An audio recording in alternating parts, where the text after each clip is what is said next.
A pripraviť ako takú imitáciu nejakého domčeka. Ja tu mám jedného takého môjho kamaráta, poď sem za nami, ktorého o chvíľočku poprosím, aby tú budku zapálil, čiže ako sa voláš? Martin, takže Martin je taký môj kamarát, ale on bude o chvíľku tzv. Pyroman, ktorý na moje prianie tento malý domček zapálí. No a my si potom spoločnými silami zavoláme príslušníkov policajného zboru, aby nám toho tzv.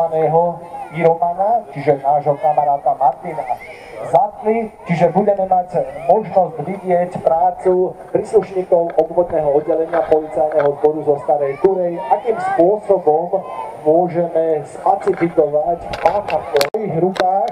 Ja by som ti dal priestor na to, skús to poliať, potom skús cez ten malý otvor zapáliť. Daj si pozor, aby si sa nepopálil.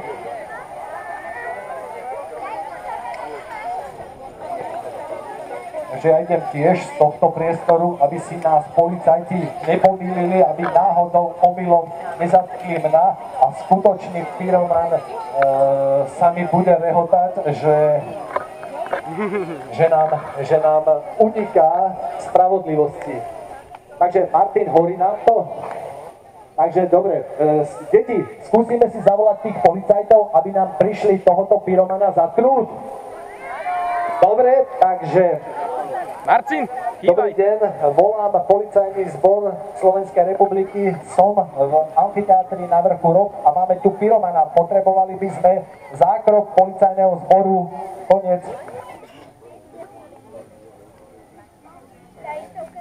Takže polícia rozumela a ide vyšetriť skutok, ktorý je protizákonný, zapaľovanie nejakého cudzieho majetku. Schovaj sa!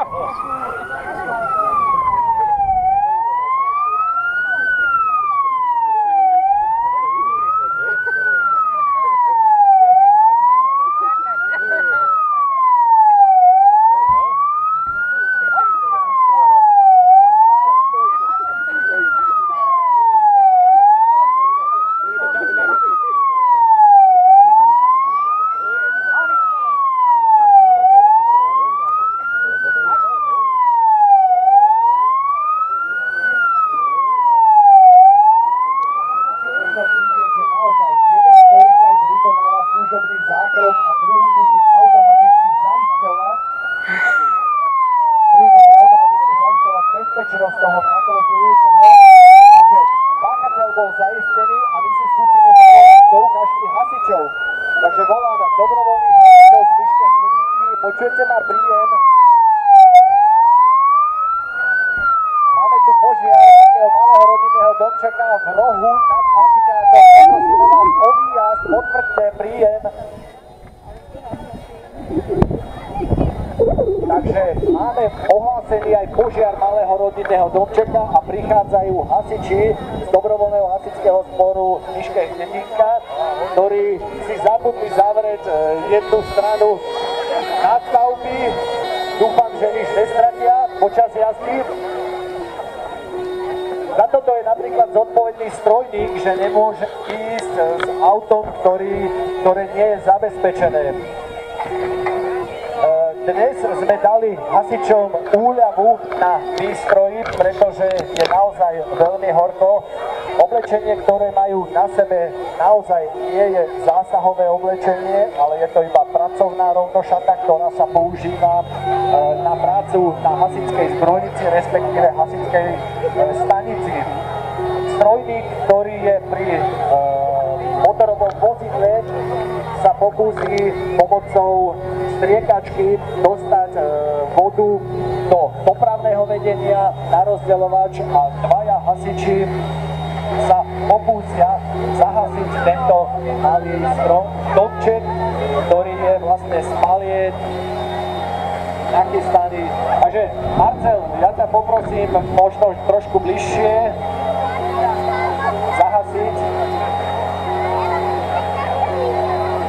To je ukážka toho, že ľavý prúdar není pripravený.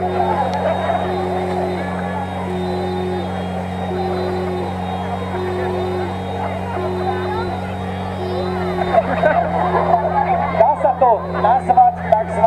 Clový prúd alebo clona, ktorá sa používa na to, aby bol hasič pri zásahu ochránený pred zálavým teplom. Takže Marcel robí zásah a druhý hasič, ktorý neviem, ako sa volá, vzhľadom na to, že má kryt, si len nevie odskrutkovať na prúdnici tlmenie a tým pádom mu spravilo clonu, ktorá ho vlastne ochraňuje pred zálavým teplom. Dobre, takže ďakujem hasičom za ich polo vydané